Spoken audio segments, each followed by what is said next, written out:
Hi, my name is Aaron McManus, and you are listening to the Battle Ready Podcast.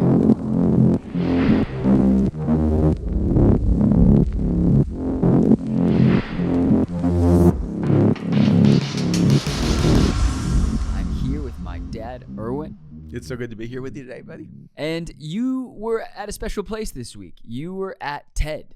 I was up in Monterey for a few days at the TED conference. It's been a few years since I've been, but I was really excited to be back. And to talk to us a little bit about TED and what it is, most of you know TED Talks.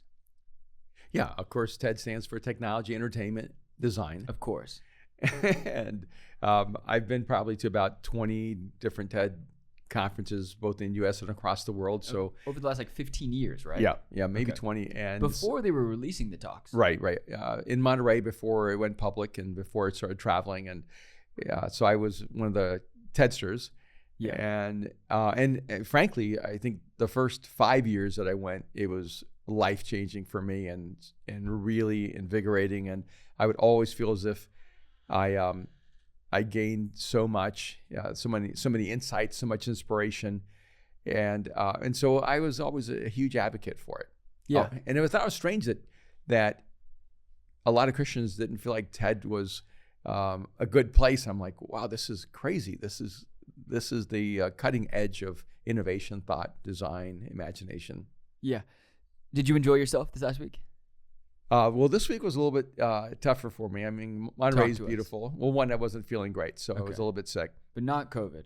No, not COVID. Thank goodness, right? Well, everyone at TED was fully vaccinated. Yeah. And we all were tested the moment we got there. Okay. So they were really careful with the protocols and really trying to be super safe. Yeah, super safe. And they were very excited about getting to be back together after a couple of years. He kind of threw a little shade because he thanked everyone. You were telling me a little bit about this. Well, he just basically said, I want to thank everyone who had the courage to be here. And there seemed to be that implication. There's a lot of people who just chose not to come. And they said it was the smallest TED that they'd ever had. And so I think there was less than 500 of us there. Wow. So it's really small and intimate, really which cool. I loved. Yeah. I mean, who doesn't want a small, intimate TED? That's kind of amazing. That's amazing. To be in the room with those people, to have conversations, to listen to the great talks and insights. But it had been a few years since I'd been to TED. I stopped going for 3 or 4 years. And some of it is, I felt like there was a level of redundancy that kind of started hitting it, which I think is interesting because once TED made its global internet audience its primary audience rather than the more private local audience, the messages for me were incredibly diffused. It became more about what will spread, what will go viral, what will go viral rather than what were really the ideas worth spreading. So because the ideas that become popular, the ideas that go to millions of people are not necessarily the ideas worth spreading. A lot of times the ideas worth spreading only goes to a small group of people, the innovators, the early adopters, and the ideas that the early majority loves are usually not the ideas that are the cutting edge. So you can kind of choose. You can either be on the cutting, you can be pioneering, or you can be popular, but you can rarely be both. Interesting. Okay. Yeah. So, how would you describe me? Well, I think you gave up on popularity, and so you're shooting for the pioneering. No. Would you say that pioneering is oftentimes unpopular? Yes, and that's why I do think you had an intersection. I think you had an opportunity to be incredibly popular, and that has a huge appeal and a magnetism to it. But it also comes at the cost of truly being pioneering, and there's a part of you that's inherently pioneering. Okay. And every time you started becoming more and more popular, you felt like it was at the altar of pioneering and innovating and creating at the edge. And so I would watch you in that tension, which is so funny to me because you're the one that always criticized me for sacrificing popularity because I kept insisting on pioneering. Yeah. And you kept saying, Dad, you need to stop pioneering and offending the world and become more mainstream and more popular and have a larger, broader listening audience. Look, I was just trying to reduce the amount of panic attacks I have while sitting listening to you talk. It's true. Well, I mean, the opposite of popular is unpopular. And so if your message isn't popular, it's more likely that your message is unpopular. And I think pioneers tend to be unpopular with the masses, but popular with those who are looking and searching for the future. Yeah. I would say pioneers are oftentimes unloved. And I think misunderstood, and that's why they're unloved. Okay. Yeah. Okay. Yeah. Because if you say this is the way, what you're not really trying to say your way isn't the way, but it becomes implicit. And if the way is a new way, then the old way is no longer the way. And which means you're basically saying to everyone who's committed to what is held as obviously true that they're wrong. Right. And so it can create a little bit of a dilemma. But you're at an interesting crossroads in your life, in the way that you think, because it is really hard to be both pioneering, innovative, intelligent, and aware of the old way when you're in a spiritual place. Yeah. It's almost easier in science, it feels like, because maybe in science, I don't know, maybe you're breaking an equal rule, because when you're innovative in a faith space, you're challenging God. That's how it seems, right? No, we're just challenging how humans interpret God. But in science, you have now broken science. But science, feels like scientists are always looking to break science. Yeah. In fact, I don't know if I can put up real quick on my phone. Let me see if I can. But it's a perfect example. I get all my TED updates. I just got one a few minutes ago. And one of the messages or one of the talks that they sent to me, in fact, I think it was the first talk that they released, was about the mRNA that was developed to fight COVID. Okay. And I think the first speaker that I heard were the first two speakers. Just talk us through it. Talk us through it. Well, the woman who actually developed the mRNA, she was really considered a scientific heretic.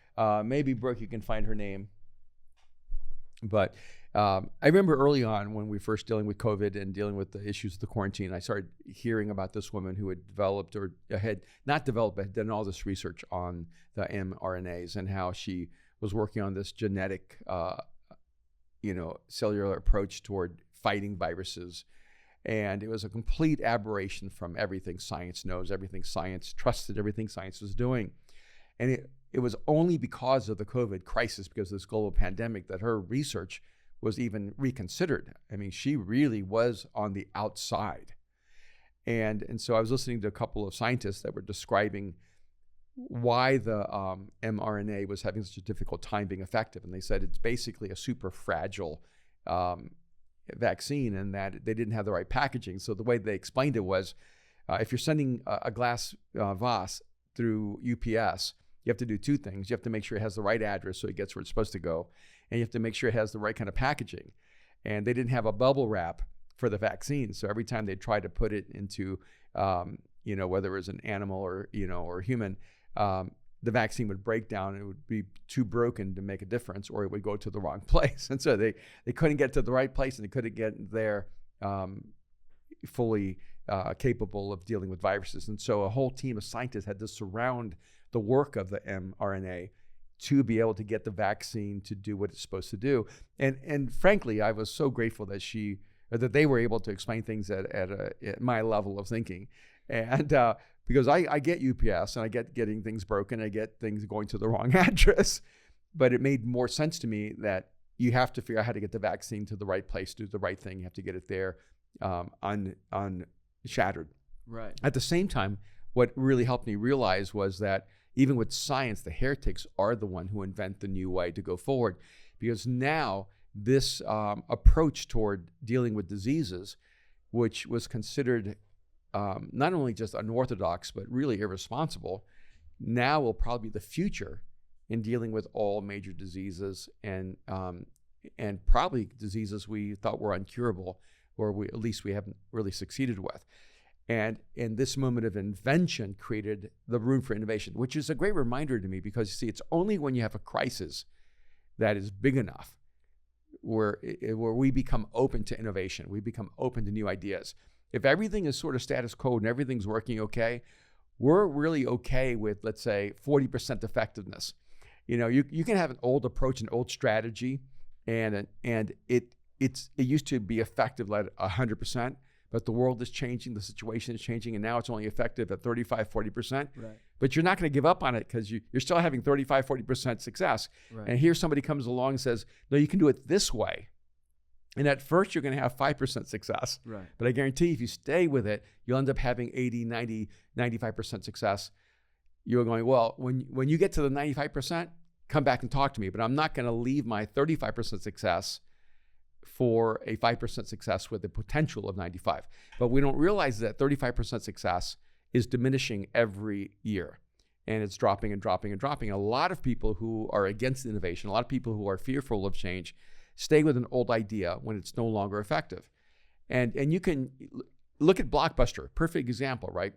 There was probably a time where Blockbuster was like 80, 90% of the market. They held the market, yeah. And then someone coming and saying, hey, I don't know if, VCRs, is that what they, Yeah, VCRs. I don't know if VCRs are the future.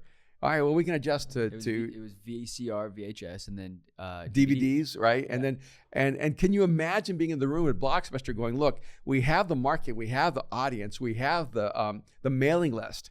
Why don't we create Netflix? Why don't we make the shift? You know that Netflix went to Blockbuster.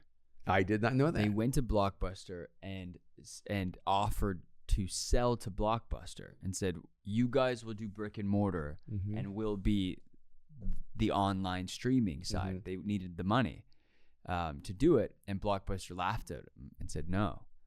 What are you talking about? So they went from Blockbuster to Blockbusted because they were willing to hold on to a diminishing return because they were unwilling to innovate.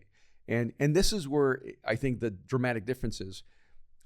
If you're pressing an idea that's having 80% success rate, you're doing a great thing. Yeah. But if you're still holding on to something that once had an 80% success rate, but now has a 25% success rate, and you're still holding on thinking, oh, it's going to turn, rather than asking the question, where is the new innovation that can now have another 80% success rate? Right. And I realized this early on in my life because I always thought that people who are creative were innovative, and that's not true. Okay. A lot of highly, quote, artistic or creative people are very much against innovation. And what I realized is I could have people on my team who are highly creative who actually are against innovation. And so can you break that down a bit more, the difference between creativity and innovation and how you see it differently? Because I think you can be creative and not innovative, but can you kind of break it down in the two different worlds that you're seeing? Sure, I'll use it in the most contemporary example we have, but maybe I'll use church. All right, you get hit with COVID. Okay. There's a pandemic. Churches are closing down. Innovating in an old paradigm is, let's say, right at the pandemic, you're using an organ and a piano. Right? Let's say you're really old school, right? And so you're going with old school music. You're using hymns. The pandemic hits. No one's showing up. You're going, oh, now we need to innovate and go with acoustic guitars, which was like the 1960s, right? Right. And let's say you even innovate further. Now you're going to keyboard, which I guess would be the 80s, right, or 90s, and now we're going to go. And you could change the whole expression of how you do worship in a building. But in the pandemic, no one's in a building. And so a lot of creative people will just stay in the structure and go, we need to have cutting edge music, cutting edge communication, cutting edge graphics and video. But someone say, hey, that system doesn't work anymore because no one is going to church. No one is going into the building. So you have to go online. And that's where there was a shift where creativity wasn't as important as innovation. You have to be creative in the right innovation. Okay. Does that make sense? So now we shift over and we're online, and now we have to apply creativity there. And what we did at first, right, is we innovated in a new space, doing it exactly the way it looked like in the old space. And then we looked at it and said, okay, we're not getting the same amount of impact because we have to figure out how do you create inside this new innovation. And a part of the change sometimes is that we try to be more creative to squeeze everything we can out of an old idea rather than say, hey, there may be 20% more we could squeeze out of this old idea, but it's time to innovate to find a new idea. And what I think is really interesting is it can take more work to be less effective with an old idea.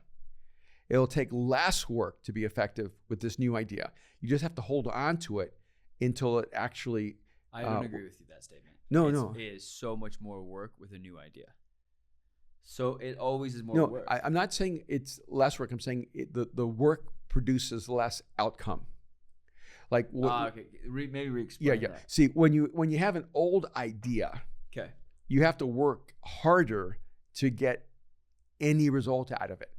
Okay, you were saying, yeah. Is that what I'm saying? Yeah. You know, and maybe an example of that would be when I was a high jumper. Since we experienced the Olympics, we all knew the roll, which was a more Russian approach toward the bar. You run to the bar, and then you kind of roll over the bar, and we were all about the same, the people I was practicing with and jumping with, but I was probably maybe the 5th best jumper of our group. And then this guy came and taught me the Fosbury flop. And instantly I adjusted and I shifted. Everyone else stayed with the roll. I instantly became a better high jumper than all of them. I didn't have more talent suddenly. I didn't have more skill suddenly. I didn't have more physicality suddenly. Well, you did have a new skill. I did actually. Yes. You had a new skill that was better. And I wasn't as good at the Fosbury as I was going to get, and because I was developing that skill. And at first I wasn't that good because it was terrifying suddenly turning my back to the bar. Sounds like a stupid thing. Yeah. And then jumping backwards and bending. And the psychology of it is so different than looking at the bar and rolling over it. But because I adjusted to that new technology, that new approach and innovation faster, at first I was worse. And then I was better than all of them. And they had to work harder to jump an inch higher with the roll, while I was increasing 5, 6, 7 inches at a time with the flop. Does that make sense? Yeah. And that's what happens with innovation, is that transitional period, it can make you look like you're wrong because everyone else is still having a level of success. Yeah. So the world was still using the roll. You're going, wait a minute, the best in the world use this approach. What are you thinking? Yep. And you're going, well, I'm thinking is that there's this one guy who's doing it differently than everyone else, and it looks really fluid, and it looks like you have a greater capacity by doing that. It's really interesting. Yeah. Okay, that makes sense. Does it make sense? Uh-huh.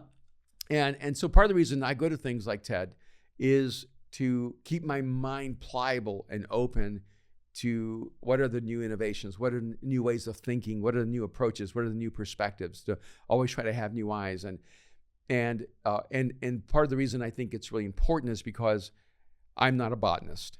I'm not a biologist. I'm not a microbiologist. I'm not a physicist. There's so many things I'm not. So 99% of the people speaking are experts at something I'm not. And I find that my mind becomes more pliable when I understand I'm the novice. And I'm listening to someone's expertise, and I'm trying to see a reality through their eyes. Something explodes inside of my brain, and then you're able to translate it. And I think this is where the creative process happens, when you're able to translate an idea in one domain where they never intended it for another domain, and then you're able to translate it into another domain.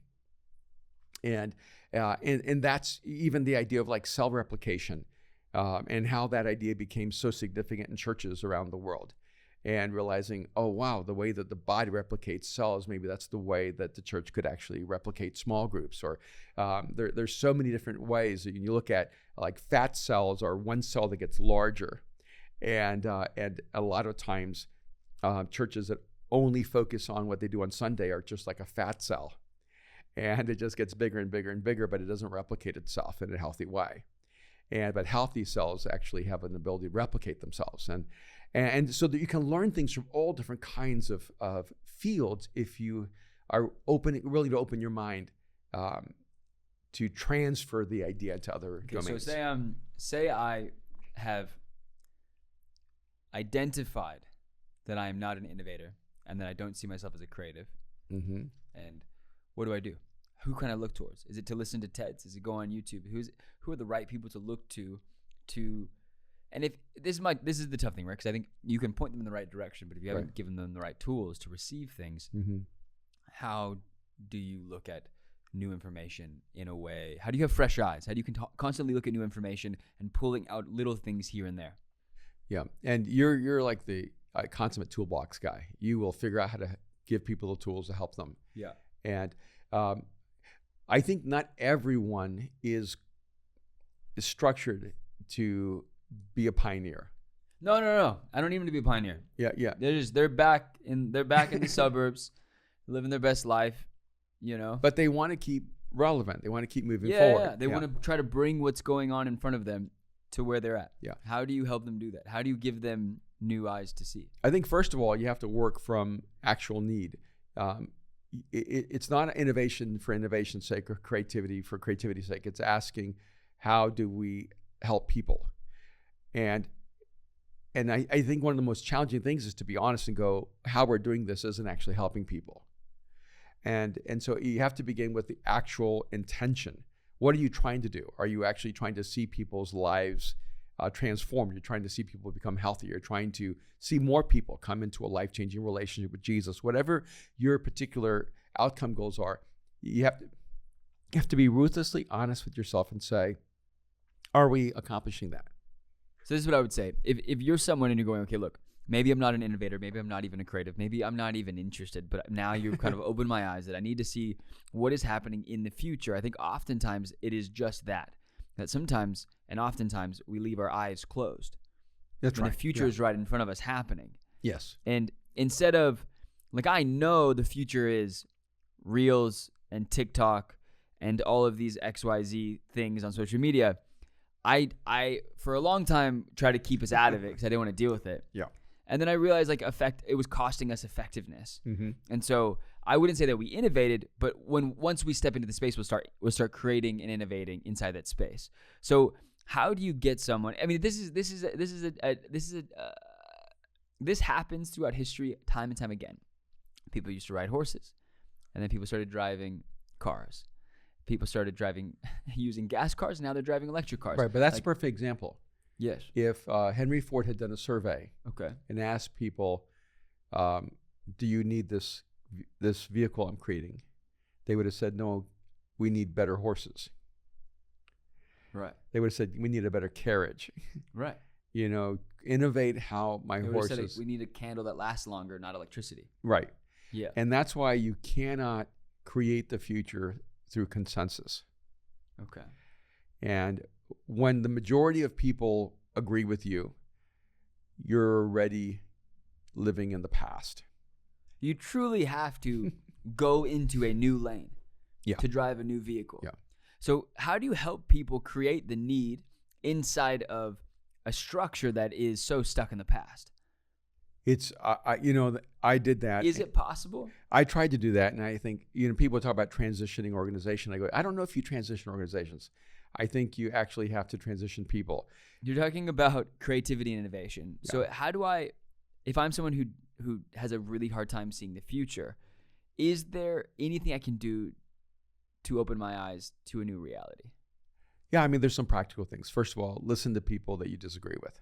Okay. We live in a world of podcasts. Okay. Right, and I think Battle Ready may be the best. I'm just going to say that. I think Battle Ready is the best thing for you to listen to if you want to learn how to think in an inventive and think differently and think more in a more innovative way. Yeah. Because you need to listen to people who are more intrinsically designed that way. Listen to them, even if you don't agree with them, whether it's Sam Harris or whoever's out there. They're people that you would. Chris Hutchins. But just podcasts. Right? Oh, podcasts. Yeah. Yeah. If you haven't read The Four Horsemen and you believe in God, if you don't read atheists but you believe in God, and you've never read a book from an atheist, then I don't know if you really believe in God. I think you like feeling safe. Yeah, but even in terms of that's in there. Thinking in innovation, if you run a company. Or if you but it's easier when you run a company. If I own Coke or if I work at Coke, I'm going to go try Pepsi. No, but I feel really good about myself. Yeah, but the innovation there would be not go taste Pepsi. It's all right. First of all, is Coke still a flavor that people are being drawn to? Right. Right. Secondly, is it does our marketing connect to the generation of people we're now trying to sell Coke to? right? And does our culture resonate with the culture of the world around us? And I was listening to the chief marketing officer for Netflix, and she worked for Spike Lee, and she said when they were doing the Pepsi commercial, she was the one who recommended Beyonce, who she saw on MTV, and she was not that time she was still in Destiny's Child. She was just coming out of Destiny's Child, and yeah. no one other than Diana Ross had ever made it out of a girl band like that, and so everyone else recommended the Spike, the most obvious popular, artist in the world. And then when she recommended Beyonce, it was sort of a fringe recommendation that they went with. And of course, as they say, the rest is history. Yeah. And so you have to be paying attention to the things on the fringe, the things that you need to pay attention to what's attracting your 15-year-old's attention. You need to pay attention to the music that, teenagers are listening to, and who are the people that they're listening to. What are the voices that have impact and influence? And it doesn't mean you have to agree with it, but you have to certainly understand it. You have to know the frequency at which people are communicating with each other. And I think that I've always tried to stay, I've always kept my ear to the ground, listening to the rumble from a distance to try to figure out what's happening in the world. Okay. So pay attention. So listen to people disagree, listen to innovators, read books from innovators and from people who think differently, who are divergent in their thinking, but also learn how to create a culture where you take small risks. And when I would tell churches all the times is, hey, your youth ministry is the greatest place to innovate the future of your church. It should be your R&D department. Yeah, and the mistake churches make is that when those kids turn 18 years old, they have to jump into a church that's really irrelevant and boring to them. Yeah. And what they need to do is they need to let the youth ministry permeate all the way through into the adult ministry. And Sunday morning needs to feel and look more like what is really resonating with an 18 to 32-year-old. And I mean, that's what television does. They figure out what is that 18 to 36-year-old watching, and how do you get their attention? And remember, whether it's WB or NBC or HBO, they have a lot of different shows, and so the messaging changes for them. Right. But they understand how to get their message to their audience. And it's the same way whether it's in the business world when you're trying to figure out how do you market a great idea. Because if you have a great product, but it doesn't resonate with people, they'll never try it. Right. If you have a great product and you have a great message to where it resonates, you're going to have incredible success. See, I love that. Okay, you wanted to talk to us a bit about thinking and everything you were learning at TED. Can you dive into the next? Well, I guess I want to do a 180 because 20 years ago when I first went to TED, my first experience, I actually cried when it was over because I felt like I found a community where I really belonged. Okay. And I felt I had a really difficult time fitting into the Christian world. And I felt like the thinking wasn't challenging, and it wasn't futuristic and pioneering, and it felt it can be a really lonely space. And so TED became for me my home away from home. It was a place where I felt like I could think and I felt like I belonged there. Yeah. And now 20 years later, I'm actually I'm finding more interesting conversations with people who have faith. Interesting. Than people who do not. And so since I was so hard on Christianity 20 years ago and just gave a standing ovation to TED, I kind of want to just have a moment where I give a standing ovation to new thinking in the world of faith. But do you mean that? Who's innovating? Well, yeah, I don't think it's pastors, but I do think a lot of people who have a faith. People who have a faith. Okay. Yeah. Like, I think Simon Sinek has a faith. Okay. And he's really thinking and trying and innovating and his book Leaders Eat Last is one of my favorites. And I think that, he is, I think Malcolm Gladwell has a faith. His parents, I think, were Pentecostal pastors. And what's his recent book, Mistaken for Strangers? The Bomber Mafia. No, not that one. The one before that. Strangers. Oh, Talking to Strangers? Talking to Strangers. One of the most interesting audiobooks ever of all time. He spent like 6 months making the audiobook, like doing it like a podcast. Yeah. Phenomenal. Yeah. And so I do think he's definitely faith informed. Okay. You know, and his parents were Pentecostal, I think pastors or something like that. Okay. And so, no, yeah, I know you pressed against me because I'm really concerned about pastors. Yes. I don't think there's high level thinking among Christian leaders in the world of the church. Right. And I shared with you last night that, you know, yeah, I feel this. I feel real concerned.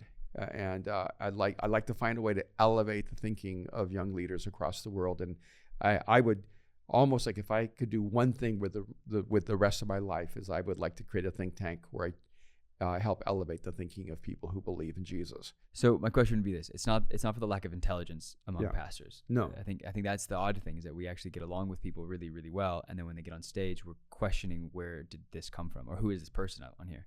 Yeah, no, I've sat with some of them going, "You are so bright. Why? Why do you settle for this?" And I think so that for the average listener, going, whether you go to church or don't, I think it's, why does it can't be? Why do we reduce the level of thinking to cliches? To talking about the devil more than we talk about Jesus, making it almost impossible to bring people who don't know God into the room. Because I think, you know, a lot of times we become so comfortable. Like, I had this thought. I was like, I think oftentimes when we start to become inundated and stuck in our own way, we become a creature of habit, right? So it's like, how do we kill the creature of habit? You know, and I think oftentimes it's by finding ways. Like, one of the things you always tell me, like, you're such a creature of habit in so many ways. But you always have spaces where you're introducing new things into your life. You know, you always like, I drive home a different way every day. You always talk about that. Yeah. You know what I mean? I'm someone who's like, find the fastest route. But how does one, okay, so in the spiritual world, how do we elevate our thinking? And how does that translate onto a platform to where we're not just saying things people need to hear, but saying things people want to hear, but saying things people need to hear? Because I think that's our biggest thing, right? Is we create a space where it becomes more comfortable for Christians than people who are on a faith journey. We don't even oftentimes, I think, take into account what people are asking, right? The question you always talk about, you create your talks based around the questions your friends are asking, or people in your life are asking, or maybe you're asking. Yeah, even the question I'm asking myself. Yeah, asking yourself. You always base it around a question, and I think oftentimes in platforms that we go and visit, they're never asking a question; they're just giving the answer. Yeah. Right? Yeah, and the answer for anyone who is thoughtful falls flat. And right. And I think that it is a challenge, because Christian preaching is a little bit of an event. And especially in the environments you go into that are the most dynamic, you kind of like, you play for the applause, you play for the response. But the thing is that if everyone's responding with applause, it means everything you're saying they already believe. So then why are they there? Yeah, and I'm going, I would not travel across the world to speak someplace if I didn't think I had something fresh, unique, and different to say. But I think the problem is that if you want to succeed, you have to stay in what is predictable. And it actually creates a diminishing return for pioneering and thinking at a high level. So how do we fix it? And why did you fall out of love with TED? It's not that I've fallen out of love with TED. I do think I've been disappointed with the level of thinking at TED. Well, the communication was never good. No, and that's the thing. I didn't go to get entertained. See, I never went to be entertained. I struggled through a lot of uninteresting talks for the brilliant insight. Because you can't expect a microbiologist to be scintillating on stage. Right. You know, it's rare. It's super rare. Yeah. What you can expect is, I want an insight that I couldn't have gotten without you. You know, and some of them are actually very entertaining, but I realized that some of it was the construct. Like, the reason I went this year was the theme was optimism, a case for optimism. Okay. And so I thought, oh, this will be interesting, because the last time I went, there was such a heaviness, a fear of AI, a fear of artificial intelligence, a fear of the environmental catastrophe that is impending on the world, and I just had this overwhelming sense of. So it's not just churches that focus on the end times. No, TED is really focused on the end times. It's very apocalyptic. It's and I felt this overwhelming sense of despair. Okay. And I thought, wow, how is it that the smartest people in the world, the most inventive, pioneering people in the world, have such little hope? And that's what I walked away with 4 years ago. There was a session about hope, right? So this time I go, because it's about optimism, I'm going, well, maybe they've made a turn. Yeah. Right? And they did a survey, I think early on, and Chris Anderson said, I want to do a little survey. Put up a fist if you have zero hope for the future of humanity. 1 if you have a little bit, 2 a little bit more. Put a 5 if you have absolute hope in the future of humanity. Just go through. And I thought it was interesting because everyone put their hands up right away, and I put up a big 5, and because I am just oozing with hope. And now I know all my friends who are Calvinists are going, what are you talking about? It's all going bad. And my friends who are, Calvinists don't have friends. They don't. No. All right. hate each other. And themselves. no, there's a lot of great people. And but name 5. And, all right. No, well, my 5 for absolute optimism. And I see all these fists and 1s and 2s and a few 3s, and they're up there going, I'm amazed by you. I'm going, this room is really pessimistic. They're like applauding. There's 2s hopeless. and 3s. And I'm realizing, all right, this is a room of overwhelmingly pessimistic people, are really filled with despair, or really hopeless about the future of humanity. And then I opened up, actually, your mom came up to see me, and so she opens up my TED book, and full page, and it says, hope is possible. And I looked at it and thought, does anyone realize what a depressing statement that is? Hope is possible. And I'm going, this is the declaration of optimism in the TED book. And I'm going, guys. I think for science, that was innovative. That was progressive for them. Well, I'm realizing, wow, if the best you can do is saying hope is possible, you're pretty hopeless. It's possible. It's not probable, and it's possible. We might get there, but what we do know is we don't have any right now. See, if hope is possible, that tells me is that you're hopeless, and right. And so I thought this is a really interesting framework. Hope is possible, and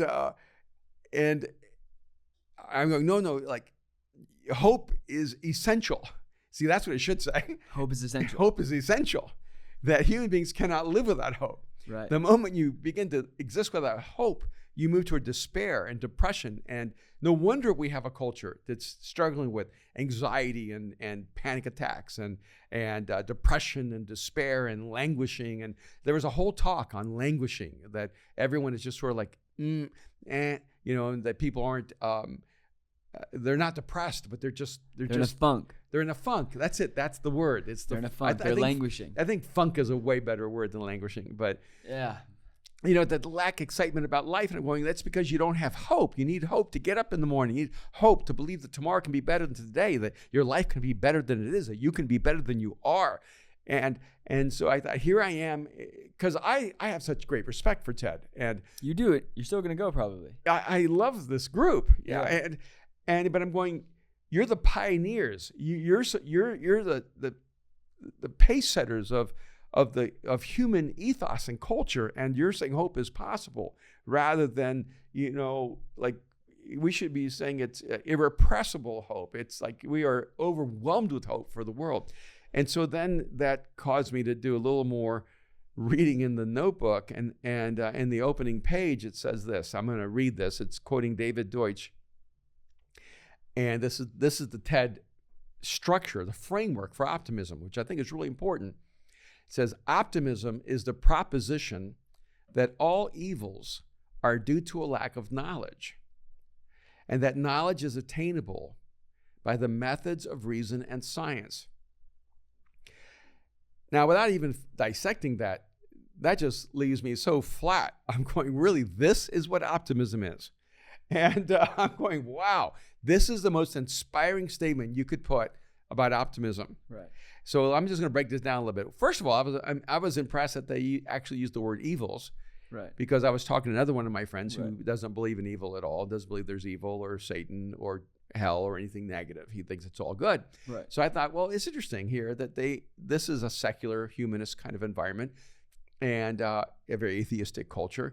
And they're actually talking about evils. Now, I don't think they're talking about evil, but here it is. So optimism is the proposition that all evils are due to lack of knowledge. Now, really, is that optimism? Optimism is the proposition that all evils are due to lack of knowledge. Now, that sounds like something from the 1920s, to be honest with you. Because in the 1920s, we believed that science was the promise of human evolution, that science would bring a human utopia, that science would finally end violence and war and poverty and bring this universal bliss to all mankind, until Oppenheimer invented nuclear fusion and then discovered that his invention would kill thousands upon tens of thousands upon hundreds of thousands of people over time due to Hiroshima and Nagasaki and the dropping of the bomb. Oppenheimer later killed himself, never imagining his science would be used for such evil. But what we discovered in World War II was that science, in fact, did not make the world better. It made the world more dangerous. And in many ways, that was the fragmentation of modernity, where the modern idea that humans would evolve to a species of peace because ignorance was the problem.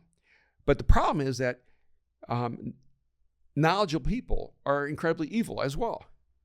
That knowledge does not eliminate evil.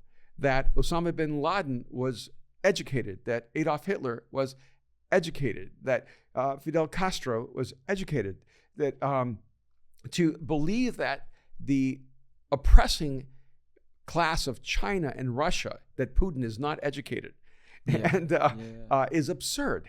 Right. And so what we have enough evidence now over the last 100 years that evils are not due to a lack of knowledge. That in fact, knowledge just makes evil people more evil. It doesn't make them less evil. And it says then, and that knowledge is attainable by the methods of reason and science. This is the worst definition of optimism I have ever heard. And I walked away from TED with this. In fact, I was driving here this morning thinking, TED is really a reflection of the best intentions that humanists can have. That they hope against hope that reason and science will lead us out of the human dilemma of human evil. And yet it can only hold that view in an unscientific way. Because we have unfortunately already had the laboratory experiment, which is called human history. And we invent better weapons. We invent better tools to destroy each other. And it makes it so interesting to me, because if you really believe this, the very same people would saying we need absolute gun control. But I'm going, wait a minute. If we really believe that humanity's best future comes from knowledge, isn't the issue not guns but education? Except the Unabomber was a Harvard graduate. Yeah. So I'm going, wait a minute. Education clearly doesn't eliminate the dilemma of human evils. Fascinating. And I actually think that in many ways, TED has hit its intellectual ceiling in its ability to solve the human dilemma. And so now I'm going, where will the next innovation, the next iteration of human intelligence and genius come from? And I'm hoping it comes from us, from those who believe that faith can elevate our thinking. Faith should not give us an escape from higher thinking. faith should actually be the fuel to the highest level of thinking. That's so good. That's amazing. You take us home. I have so much more I want us to talk about here, and I would love to get some thoughts, comments on this. I would love for us to like dive in deeper in this. And the only reason I bring up TED directly is because I have so much respect and I have so much invested, years and years of investment in the TED community. When you pay what you pay to be a part of it, you can talk about it. Yeah, and for many years I not only paid my tuition, I was a donor and an investor in TED. And but I think it's also important. I think that is a key part of it. You don't pull your investment because it changed its thinking. You are invested because it is thinking. Yes. And hopefully it will reclaim its ability to think at a higher level. Yeah, and I try not to critique anything I'm not committed to. and I think that's an important part of my own life journey. But I do think that this is a moment where we have an opportunity to engage in a conversation that humanity desperately needs. How do we make the world better? And, how do humans get better? Right. And the same fear of artificial intelligence that I've seen from the same TED community, because we're afraid that we're going to create a reflection of us. Because right now, we can't even fix the algorithm of human evil. How are we going to design an algorithm where robots, if they achieve the highest level of artificial intelligence, if they ever achieve consciousness, we're terrified they'll be like us, and yet unstoppable. So I think this is a great, great conversation. I think we need to talk about, what is evil? Where does human evils come from? What is our proposition? Is there hope? Yeah. Where does our optimism come from? Yeah. Is there hope? And how do we translate that into the scientific community? I love it. I think we got to continue this conversation. I'm excited about it. Thank you for every person who's listening to this podcast, who subscribes, who watches this on YouTube, Apple Podcasts, and Spotify. And thank you to the 140 plus people who support this podcast each and every week on Anchor. Thank you guys so much. I am doing a thing. I'm doing a book club for the Genius of Jesus. That's awesome. The link to sign up is going to be in the link tree in the bio of wherever you're listening. So in the YouTube, in the podcast, the Spotify, and most importantly, on the Instagram. So At Already Podcast Instagram, in the bio. It's going to be a little link. You can click it and you'll see that you can sign up for the book club. I'm going to do a book club over, I think, at least the first 4 chapters of The Genius of Jesus, your new book that comes out September 14th. So to sign up to the book club, the only prerequisite is you have to pre-order the book. So pre-order the book, send it to us, DM it to us, and sign up for this thing. And it's going to be fun. I'm excited. This has been so much fun. Okay. I'm excited. Glad to have you back. Are you feeling a little bit better? I'm working my way back to health. Okay. Well, we'll see you soon. All right. Thank you, buddy. Love you,